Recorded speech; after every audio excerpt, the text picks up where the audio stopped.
All right, now we're actually going to get into graphing these things, all right? And so the first one we're going to graph is going to be an example of exponential growth. And the reason I know that is because my b is larger than 1, right? And it's 2. And I kind of started to talk about the example of 2 in the last video, so this shouldn't be completely new to you. So what I'm going to do here is, I'm going to look at my graph and I'm going to take some values of x that we're going to use. So what we're going to do is we're going to, let's use -4, let's use -2, -1, and then we'll use 0, and then we'll use 1, and then let's use 3. All right, and we'll kind of jump around a little bit, but that's okay. So when you take that x number, we're going to put that in, and that's going to become our exponent. All right, so for the first one, we have 2 to the -4 power. All right, now what we have to remember about negative exponents is that negative exponent basically tells me that I'm writing it like this, right? It takes the base with the number and it moves it down into the denominator. I call it switching positions, right? And so this becomes 1/16 because 2 to the 4th power is 16, right? So it becomes 1/16, right? Which is really small, right? Especially on this graph. So if you go -4, 1/16 is like right there, right? And then when I put -2 in, I'm going to have the same kind of approach going on here. I'm going to have 1/2 squared, so I have 1/4. So it's a little bigger, but it's still pretty stinking small, right? And then when I put -1 in, you get 1/2 to the 1, which is 1/2, which is 1/2, right? And so now it's getting larger, right? We can see that. If I put 0 in, anything to 0 power is 1. That's why we like the 0 power, right? So that goes up to 1. So you can see, okay, it's starting to get going here.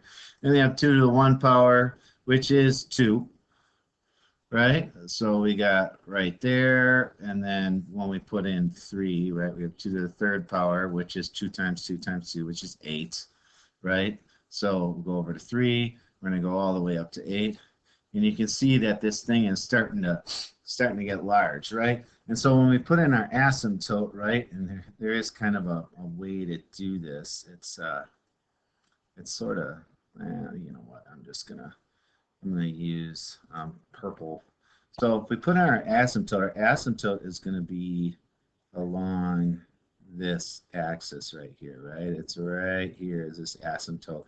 And so what that is that's the line that it's never going to touch, but it's going to approach, right? Is that y equals 0. So that's my y equals 0 is my asymptote, right? And so then when I graph my line is going to be something that's going to look like this. It's going to come down. It's coming down kind of sharp, and then it starts to mellow out, and then it gets closer and closer to 0, but never actually quite touching it, even though it looks like it is, right? But that's sort of the idea of what you're going after here. I'm going to try and redo that. That was pretty awful.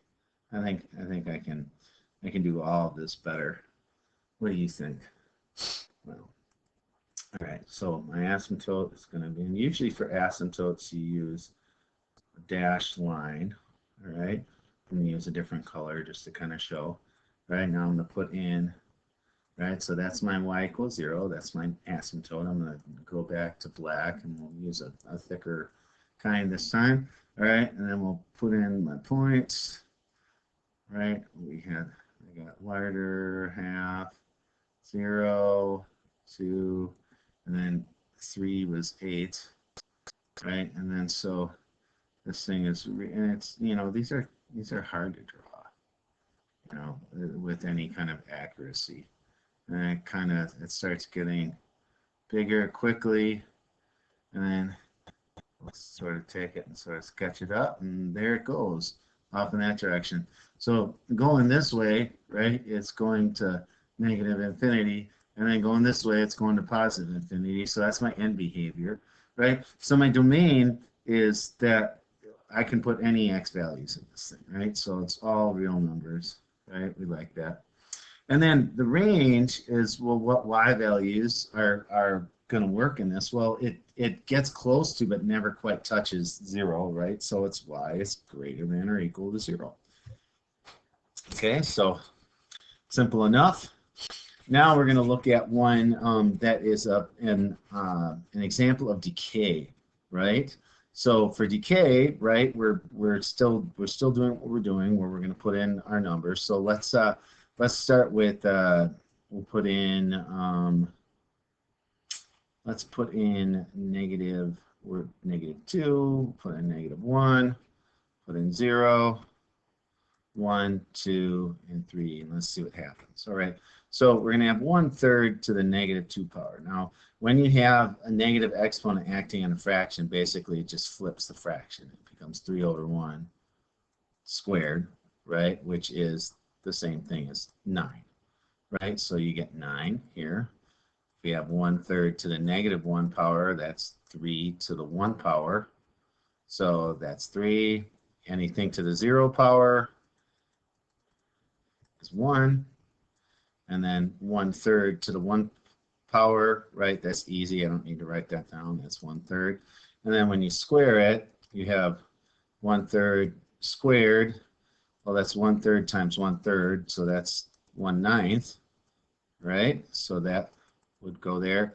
And then I'm going to multiply another 1/3 times it to get to the 3rd power, so that's going to be 1/27. So that's really small. That's like, that's like between 3 and 4%. 0.03, 0.04, right around there. That's a small number. All right, so -2 and 9, so that's way up here, right? -1 and 3 brings me down much closer here. 0 and 1, right here. 1 and 1/3. All right, so now that's where this thing's going to flatten out, right? And we're going to get, close to our asymptote, but in theory never touch it, even though for practical purposes it's going to be impossible for me to draw this without it touching it, right? But that's kind of what happens. When you get 2, you got 1/9. That gets really small, right? I should probably use black again. And then when you get to your 3rd, right, it's 120. That's like so just barely off the axis that you can't even really see it. So now we'll draw this thing. Okay, so this thing is coming down in a hurry, right? Let's see if I can. All right, this is not. All right, this thing's coming down really, really fast, right? And then it takes an abrupt, it starts taking a serious turn here, right? And kind of goes like this, and then it's going to just get closer and closer as it goes that way. Right, I'm going to stop drawing before I actually make it touch.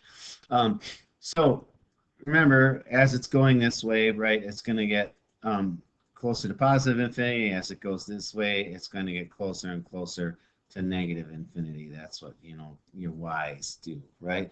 And so our domain, you can put any x values in. There's no restrictions. So the x is all real numbers. And then for your range, it's going to be just like the other one, where y is going to be greater than or equal to 0, because nothing is ever going to actually touch or be less than 0 in this case. And so that is kind of how these work. They're pretty simple. As long as you just have the number and you're raising it to an exponent, your domain and range are always going to be these things. And then the next couple videos, the next video, 1 or 2, we'll see how many it takes. Then we'll start looking at like transformations of it that we can put in that make it change, and therefore, your range is going to be different. All right, so we will look at that in the next one. So we'll see you then.